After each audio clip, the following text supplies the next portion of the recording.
Sarah Chen sat in the cold metal chair and watched the alien delegates argue.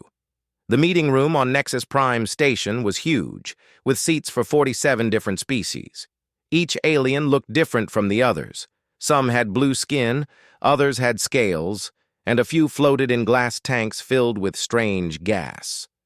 Sarah was the only human in the room. She had been Earth's ambassador for 5 years now. In all that time, she had never felt welcome here. The other species talked to her when they needed something, but they never listened to her ideas. Today was different, though. Today, they wanted something big from humanity.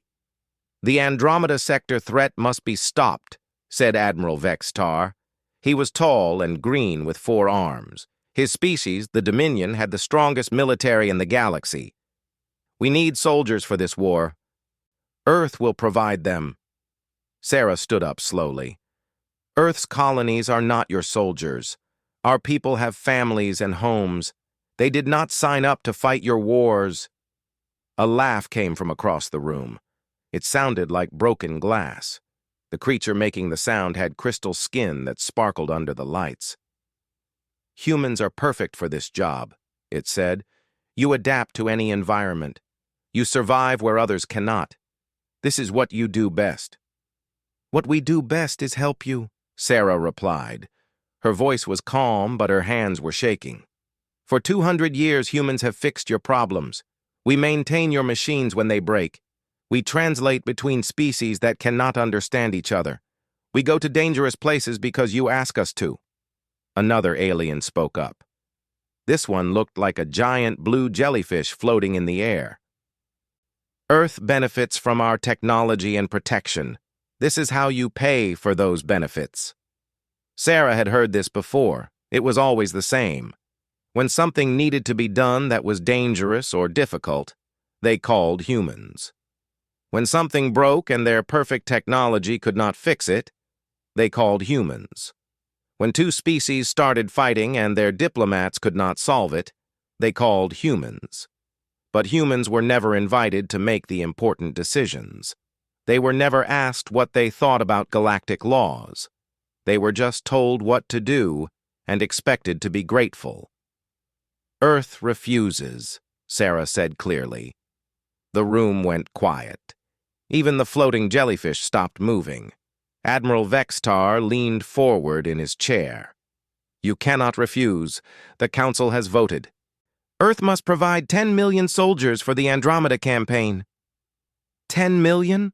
Sarah felt her stomach drop. That was a huge number. It would take people from every human colony in the galaxy. "You want to empty our worlds to fight a war we know nothing about." "The threat in Andromeda could destroy us all," said another alien. This one had bright red fur and spoke through a translation device. "All species must make sacrifices." "All species except the ones making the decisions," Sarah said. She looked around the room. "Tell me, how many Dominion soldiers are going to Andromeda? How many Crystal Hegemony fighters? How many ethereal warriors?" The silence told her everything. As always, humans would do the dangerous work while others stayed safe. Sarah reached into her jacket and pulled out a small device. It was her communication unit, connected directly to Earth's government. She pressed a button and spoke clearly. "This is Ambassador Chen. Activate Protocol Exodus. All humans are to leave Council space immediately." The room exploded with noise. Aliens were shouting in dozens of languages. Admiral Vexitar stood up so fast his chair fell over. "You cannot be serious," he said. "This is just anger. You will change your mind." Sarah put the communication device back in her jacket. "For 2 centuries you have treated us like tools. Useful tools, but still just tools. You call us when you need something fixed or cleaned or built. You send us to fight your wars and explore your dangerous places. But you never ask our opinion. You never treat us as equals." She started walking toward the door. The aliens watched her with confusion on their alien faces. "Today that ends," Sarah continued. "Earth is leaving the Galactic Council. We are taking our people and our ships and our knowledge with us. You can fight your own wars and fix your own problems. Wait, called the crystal creature. You need us. Without council protection and technology, Earth will fall behind. You will become primitive again. Sarah stopped at the door and turned around. She smiled, but it was not a happy smile. We were never primitive, she said. We just let you think we were. Good luck with your war, Admiral. Good luck with your perfect galaxy. You are about to learn what happens when the people who actually make things work decide to leave. She walked out of the room and left the aliens staring at each other. Behind her, she could hear them starting to argue again, but this time, they were arguing about what to do without humans. As Sarah walked down the corridor toward her ship, she felt something she had not felt in years. She felt free. Earth was finally done being the galaxy's repair crew. Now they would see what humans could really do when they were not held back by alien rules and alien fears. The exodus had begun. 3 months had passed since the humans left. Admiral Vextar sat in his office on Nexus Prime and tried to ignore the growing list of problems on his desk. The reports kept coming in, each one worse than the last. "Sir, the Zephyrian trade route is having problems again," said his assistant. The young Dominion officer looked worried. 3 more ships got lost this week. They cannot find the hyperspace markers. Vextar rubbed his forehead with 2 of his 4 hands. What do the Zephyrian navigators say? They say the human navigation charts are not working anymore. The humans used to update them every month. Without the updates, the routes are becoming unstable. This was the 5th report about navigation problems this week. The Zephyrians had the most advanced mathematics in the galaxy, but somehow they could not figure out hyperspace navigation without human help. It made no sense to Vextar. "Tell them to use their own navigation systems," he said. His assistant looked uncomfortable. "Sir, they tried that. Their ships keep ending up in empty space. The Zephyrian mathematics are perfect for stable conditions, but hyperspace changes constantly." The humans somehow knew how to adjust for the changes. Vextar dismissed his assistant and looked out the window of his office. He could see the busy docking bays where ships from across the galaxy came and went. But there were fewer ships now. Much fewer. A new message appeared on his desk screen. This one was from the Ethereal Diplomatic Corps. Vextar read it with growing anger. The peace talks between the Corvent Empire and the Spiral Federation had collapsed. Again, the 2 species had been fighting over mining rights for 50 years. Every time they tried to make peace, human diplomats had helped them find compromise solutions. Without humans to translate not just language but ways of thinking, the talks always failed. The Corvent thought in terms of efficiency and practical results. The Federation thought in terms of harmony and long-term balance. Neither species could understand why the other was being so unreasonable. The humans had somehow been able to explain each side to the other. Now they were back to fighting, and their war was disrupting trade across 3 sectors. Vextar's communication device buzzed. He activated it and saw the face of Engineer Prime Zalthek from the Crystal Hegemony. "Admiral, we have an emergency," Zalthek said. His crystal body was flickering with red light, which meant high stress. "Our deep space mining operation at Kepler 7 has shut down completely." "What happened?" Vextar asked. "The quantum extraction equipment has failed. We cannot repair it. The systems are too complex, and they interact in ways our engineers do not understand." Vextar felt confused. "The Crystal Hegemony built that equipment. Your technology is the most advanced in the galaxy." "Yes, but the humans modified it," Zalthek explained. "They said they were just making small improvements to help it work better in harsh conditions. Our engineers allowed it because the humans were just maintenance workers. But now we realize their modifications were integrated into everything. Without understanding their changes, we cannot fix anything." This was becoming a pattern. Across the galaxy, systems that had worked perfectly for decades were starting to fail. In every case, humans had been involved in maintaining or modifying them. The aliens had not paid attention to what the humans were actually doing. They just knew things worked better when humans were involved. "How long will it take to repair?" Vexitar asked. Zalthek's crystal body turned darker blue. "We are not sure it can be repaired. The human modifications used principles we do not recognize. They combined our quantum technology with mechanical solutions that should not work, but somehow do. Our scientists are studying it, but they estimate it could take years to understand." After ending the call, Vextar walked to the observation deck. Nexus Prime Station was the pride of galactic civilization. It was built with the best technology from all 47 species, creating a perfect harmony of advanced engineering. But even Nexus Prime was having problems.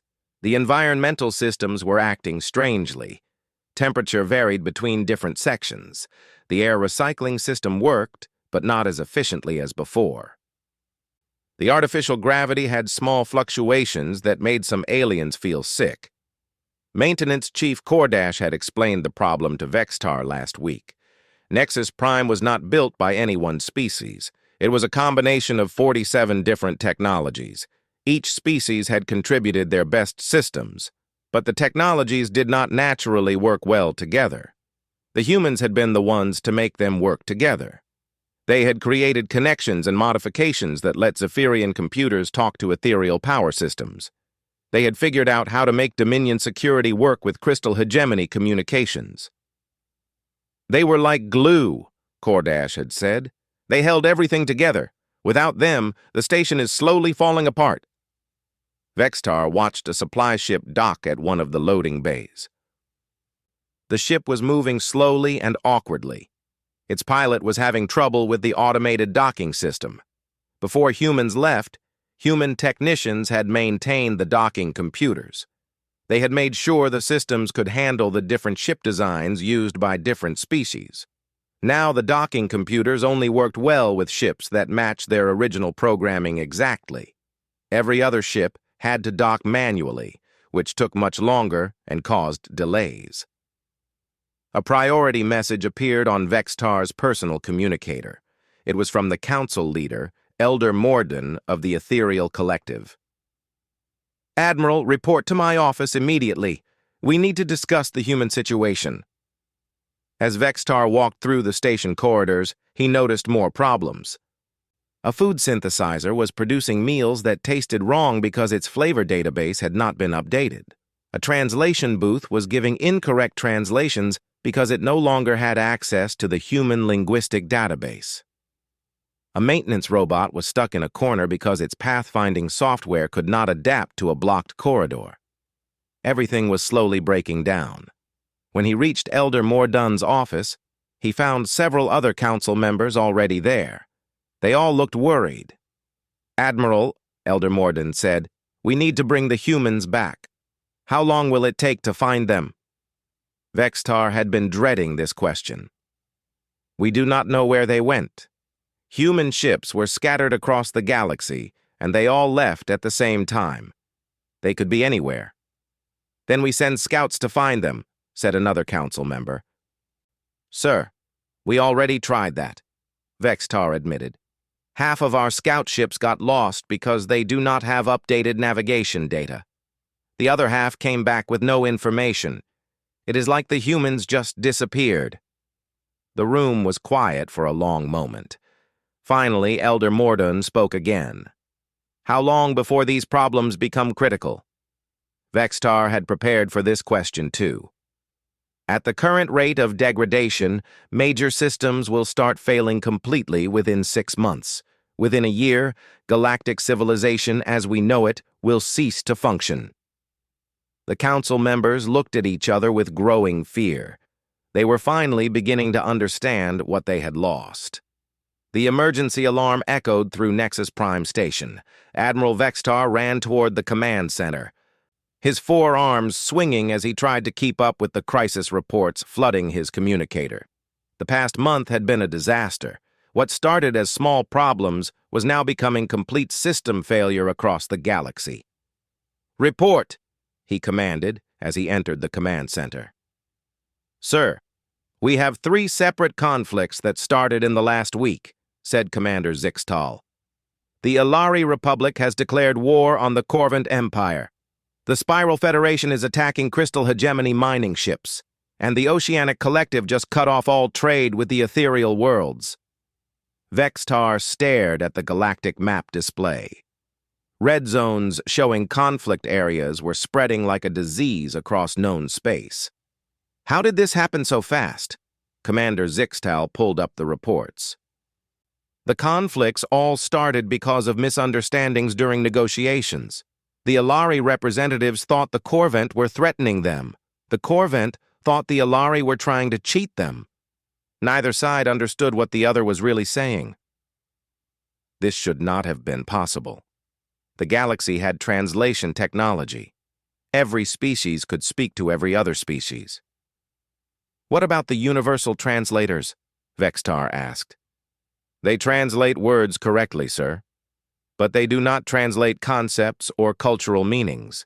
The humans used to do that. They understood how different species think and could explain what each side really meant." Vextar remembered the human diplomatic teams. He had always thought they were just assistants who helped with paperwork.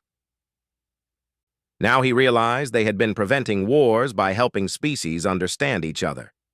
A new alarm started blaring. Commander Zixtal checked his screens and turned pale. "Sir, we have a medical emergency on Kepler Station. Unknown plague spreading through the population. They are requesting immediate assistance." "Send medical ships from the Zephyrian healing fleet," Vextar ordered. "Sir, the Zephyrians say they cannot help. The plague affects multiple species differently.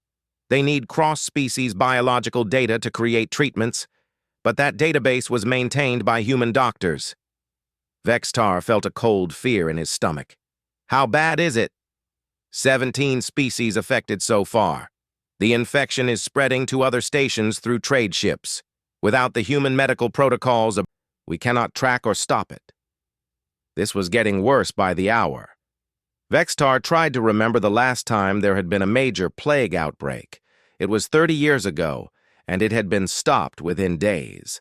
Human doctors had worked with alien medical teams to create treatments that worked for every species. He had never thought about how difficult that must have been. "Sir, incoming priority message from Fleet Command," announced another officer.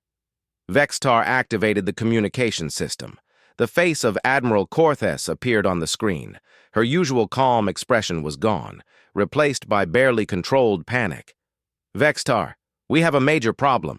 I sent Battlefleet 7 to establish order in the Corvant-Ilari conflict. Half the fleet is missing." Missing? Vextar could not believe what he was hearing. How does a battle fleet go missing? Navigation failure. The fleet jumped into hyperspace using standard Dominion navigation systems. They should have arrived at the Corvant border 3 days ago. Instead, they ended up in unmapped space, with no idea how to get back. Vextar sat down heavily. The Dominion had the most advanced military in the galaxy. Their ships were supposed to be able to navigate anywhere. "What about the backup navigation systems?" he asked. "All based on the same technology. Admiral, our navigation computers were designed for perfect conditions in well-mapped space, but hyperspace is chaotic. It changes constantly based on gravity fields, energy storms, and quantum fluctuations. The humans somehow knew how to read these changes and adjust our navigation in real time." The truth was becoming clear. The aliens had built perfect systems for perfect conditions, but the universe was not perfect. It was messy and unpredictable and constantly changing. Humans had been the ones who made alien technology work in the real universe. "How many ships have we lost to navigation failures?" Vexitar asked quietly. Admiral Corthes checked her datapad.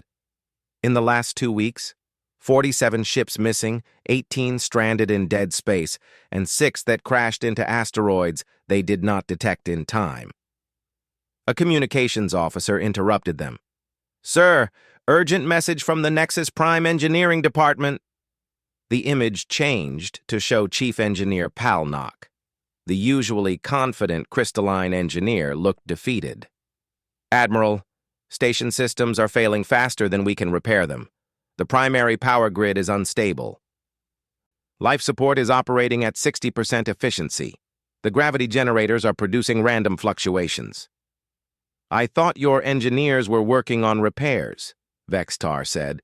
"We are trying, sir, but we do not understand how the systems were integrated.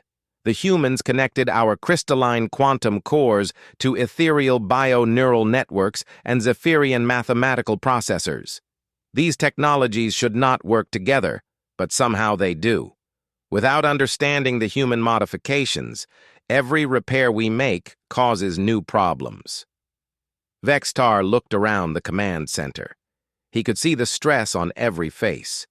The greatest military force in galactic history was falling apart because they had lost their maintenance crew. "How long before we have to evacuate the station?" he asked. "At current rates of failure, 2 months. Maybe less." After ending the call, Vextar stood alone in the command center and tried to understand what had happened. The Galactic Council controlled thousands of worlds. They had technology that could reshape planets and energy that could power star systems. They had armies that could conquer galaxies and minds that could solve mathematical problems beyond imagination, but they could not make their toilet systems work without humans. A new report appeared on his screen. This one was from the Outer Rim territories. 6 colonies had declared independence from the Council. They said that without human administrators to maintain basic infrastructure, council rule was meaningless. They would rather govern themselves than wait for the central government to collapse completely. More reports followed. Trade routes shutting down because cargo ships could not navigate safely. Space stations going dark because power systems failed. Entire sectors losing communication because relay networks stopped working. The galaxy was not just having problems, it was falling apart. Vexatar activated his personal communicator and sent a message to Elder Mordoon. "Sir, I recommend we authorize any measures necessary to locate and contact the humans. The situation is becoming critical." The response came back within minutes. "Authorized. Find them, Admiral.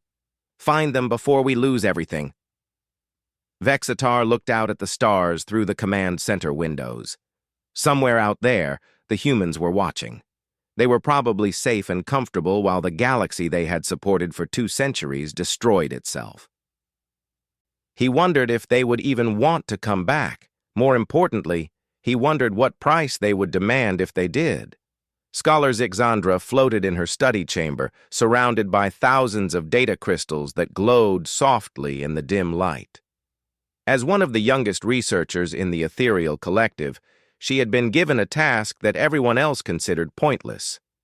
Review the historical records to understand why galactic civilization was collapsing. The older scholars thought they already knew the answer. The humans had been useful maintenance workers, but losing them should not have caused such massive problems. The current crisis must have other causes that more experienced researchers should investigate. But Zixandra was thorough. She had spent weeks reviewing records from the past 2 centuries, looking for patterns. What she found made no sense at first. Every major crisis in galactic history had been resolved quickly and smoothly. The Void War that threatened to destroy 3 sectors had ended in total victory with minimal losses. The Great Plague of 2387 had been stopped before it could spread beyond 12 worlds. The trade wars between the major powers had been settled with agreements that satisfied everyone. At first glance, this showed how advanced galactic civilization had become. But when Zixandra looked deeper, she found something strange. In each case, the official records did not explain how the problems were actually solved. The Void War records said that superior Dominion strategy and technology had won the conflict, but when Zixandra examined the battle reports, the Dominion forces had been losing badly until the enemy suddenly surrendered. Why had a winning army given up? The plague records credited advanced Zephyrian medical research for the cure. But Zixandra found evidence that Zephyrian doctors had been completely confused by the disease until the breakthrough came from an unexpected source. The trade war records claimed that wise ethereal diplomacy had created the peace agreements. But Zixandra's own people's private records showed that their diplomats had been ready to give up when someone found a solution that no one had thought of before. Who was this mysterious someone? Zixandra started looking for the detailed reports that should explain these successes. Most of them were missing or classified, but she had high-level research access, and she was patient. It took her 3 more weeks to find the hidden files. The Void War had not been won by military force. Human negotiators had secretly contacted the enemy and learned they were fighting because they believed the galaxy was planning to destroy their homeworld. The humans had convinced both sides that the war was based on a misunderstanding, then helped them create a peace treaty that made everyone feel like they had won. The plague had not been cured by advanced alien medicine. Human doctors had noticed that the disease affected different species in different ways, but followed patterns similar to diseases from Earth's history. They had guided alien medical teams to the solution by comparing the alien plague to Earth viruses that had been defeated long ago. The trade wars had not been settled by superior diplomacy. Human economists had studied the trade disputes and realized that all sides could get what they wanted if they changed how they thought about the problem. Instead of fighting over limited resources, they could create new opportunities that benefited everyone. In every case, humans had saved galactic civilization, but they had done it quietly, without taking credit, often without the alien leaders even realizing what had happened. Zixandra's research crystal storage was almost full, but she kept digging. The pattern went back 200 years, to when humans first joined the Galactic Council. Every single major crisis had been resolved through human intervention. But it was more than just crisis response. Humans had been quietly preventing problems before they became serious. They had identified trade disputes before they became wars. They had spotted potential plague outbreaks and stopped them early. They had prevented diplomatic incidents by helping species understand each other. The galaxy had been stable and prosperous, not because alien technology was perfect, but because humans had been working constantly to keep everything running smoothly. Zixandra realized she was looking at the greatest cover-up in galactic history. Not an intentional cover-up, but something even more dangerous. Willful blindness. The alien species had achieved such technological advancement that they believed their success came from their own superiority. They had not wanted to admit that they needed help from the primitive humans, so they had ignored the evidence. They had convinced themselves that humans were just useful assistants. When humans solved major problems, alien leaders had taken credit. When humans prevented disasters, no one had noticed because the disasters never happened. She pulled up the current crisis data and compared it to historical patterns. Without humans, problems that should have been caught early were growing into major disasters. Conflicts that should have been prevented were becoming wars. Systems that should have been maintained were failing completely. The galaxy was not just missing its maintenance crew. It was missing the people who understood how everything really worked. Zixandra wrote her report carefully. She knew that most people would not want to believe it. Admitting that humans had been the real foundation of galactic civilization would be humiliating for species that considered themselves superior. But the evidence was overwhelming. She included data from hundreds of sources, documents from dozens of species, and analysis that showed the clear pattern of human intervention in galactic affairs. Her conclusion was simple. Humans had not been junior partners in galactic civilization. They had been the invisible support system that made everything else possible. She submitted her report to the Ethereal Academic Council and waited for their response. It came faster than she expected. "Your research is interesting but irrelevant," wrote Elder Veltharin, the head of historical studies. Even if humans helped with past problems, that does not explain the current crisis. You are a young scholar with limited experience. Perhaps you should focus on smaller research projects. But Zixandra was not discouraged.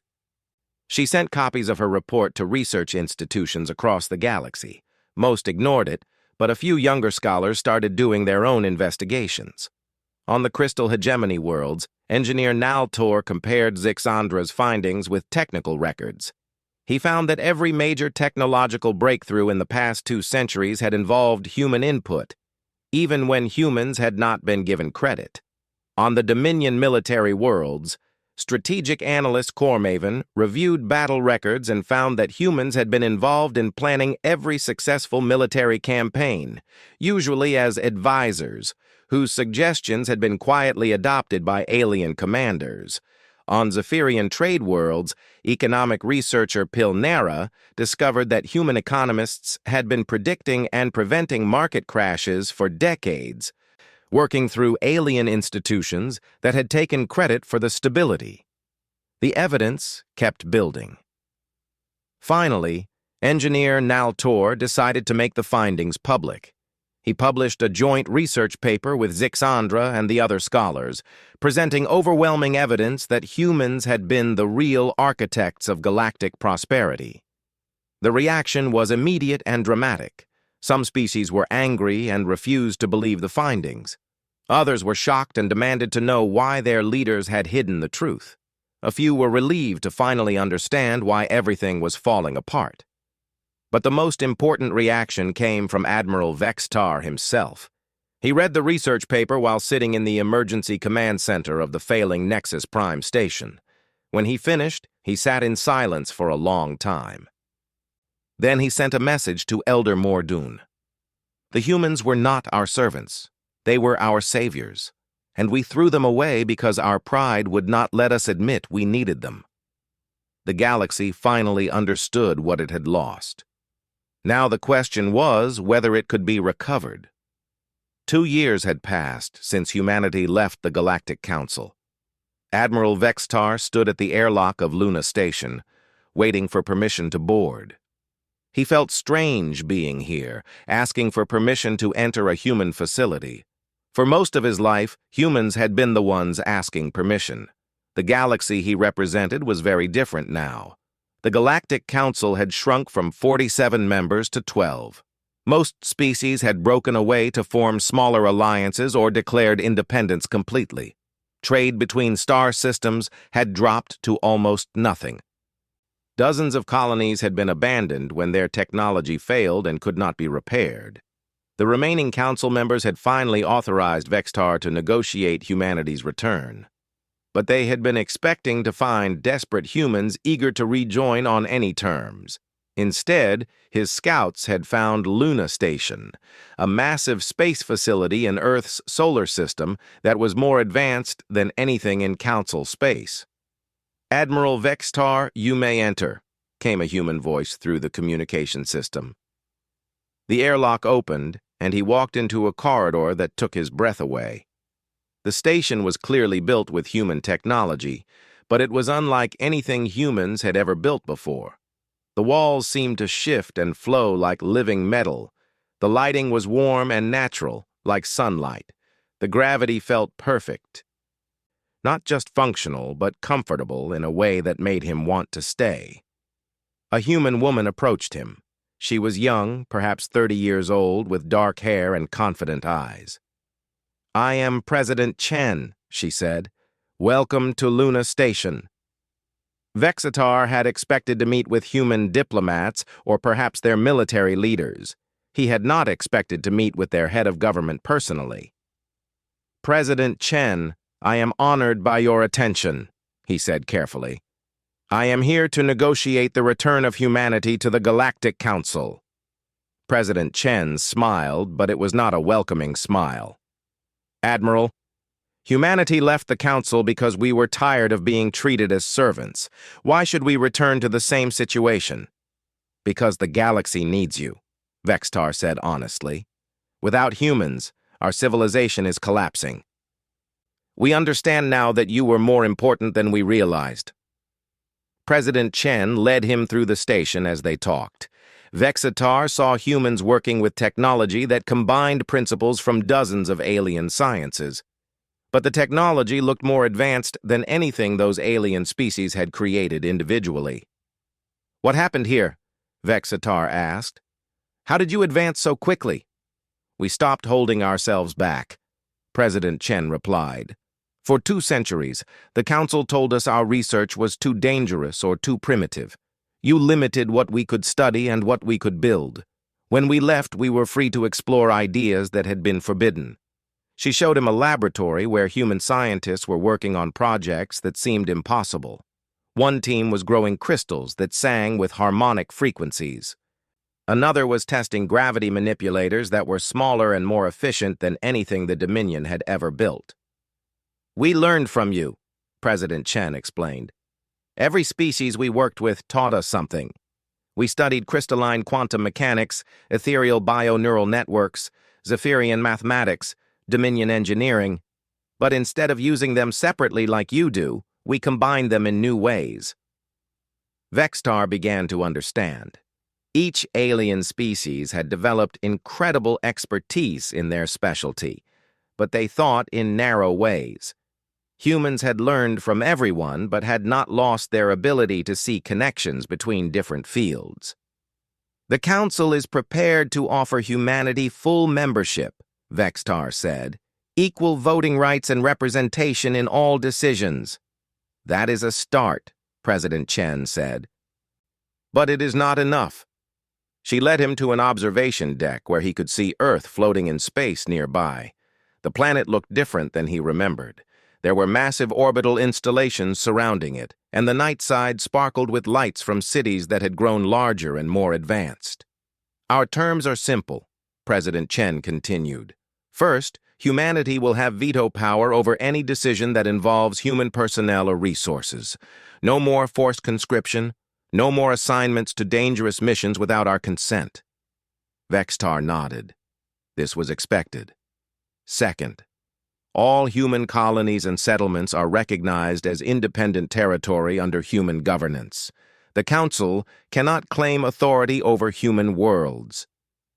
This was more difficult, but Vexitar had been authorized to accept it. "Third, the Council must formally acknowledge the role humans played in galactic civilization. No more claiming credit for human achievements, no more treating us as assistants when we do the real work." Vexitar felt uncomfortable with this, but he understood why it was necessary. Too much damage had been done by ignoring human contributions. "Fourth, we want reparations for 2 centuries of exploitation. Not money or resources, but knowledge. Full access to all Council scientific databases, all historical records, all technological specifications. You owe us that information since we helped create most of it." "And fifth?" Vexitar asked, sensing there was more. President Chen smiled again, and this time it was genuinely amused. "Fifth, we establish the Human Integration Corps as an independent galactic institution. When species have problems working together, they call us. When technology from different civilizations needs to be combined, they call us. When crises need solutions that no one else can find, they call us."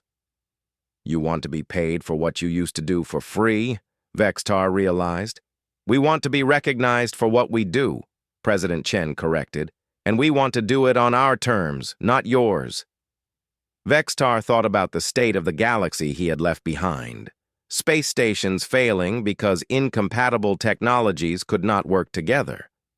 Wars starting because species could not understand each other. Colonies dying because no one knew how to adapt alien technology to unexpected conditions. "The Council will not like these terms," he said. "The Council is not in a position to negotiate," President Chen replied. "You need us more than we need you. We have proven that we can thrive on our own. Can you say the same?" She was right, and they both knew it. Humanity had left the galaxy and built their own advanced civilization in just 2 years. The aliens had spent the same 2 years watching their ancient civilization fall apart. "I will present your terms to the council," Vexitar said. "Take your time," President Chen said. "But while you decide, remember that every day you delay, more of your systems fail. More of your colonies become uninhabitable. More of your alliances collapse." 3 weeks later, Vextar returned to Luna Station with the Council's response. The negotiations had been difficult, but the threat of complete galactic collapse had convinced even the most prideful species to accept reality. The ceremony took place in Luna Station's main assembly hall. For the first time in galactic history, a major diplomatic agreement was signed in human space, with humans setting the terms. President Chen sat at the head of a large table, surrounded by representatives from 12 alien species. Each alien delegate signed the new galactic charter with their species' traditional methods. Some used energy signatures, others used genetic markers, a few used mathematical proofs as signatures. When it was President Chen's turn, she pulled out a simple writing instrument and signed her name in flowing human script.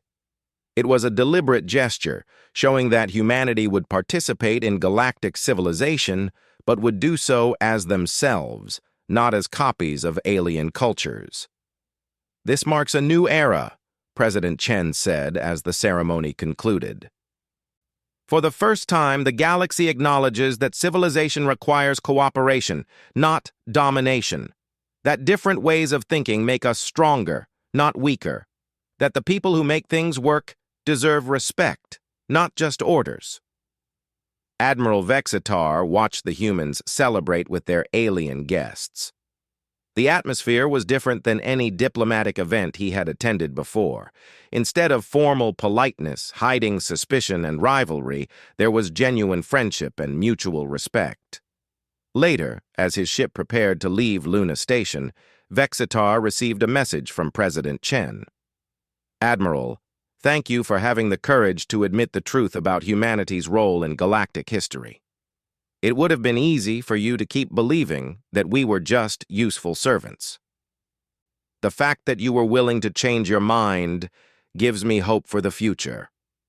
As his ship headed back toward the slowly recovering galaxy, Vextar reflected on how much had changed. The aliens had learned that their advanced technology meant nothing without people who understood how to make it work in the real universe. They had learned that specialization was powerful, but generalization was essential. Most importantly, they had learned that the people who actually do the work deserve to have a voice in how that work is used. The galaxy would be different now. Smaller, perhaps. More humble, certainly. But also more honest about how civilization really functioned. And at the center of it all, humanity would no longer be the invisible support system. They would be the recognized foundation that made everything else possible. The age of human servitude was over. The age of human leadership had begun.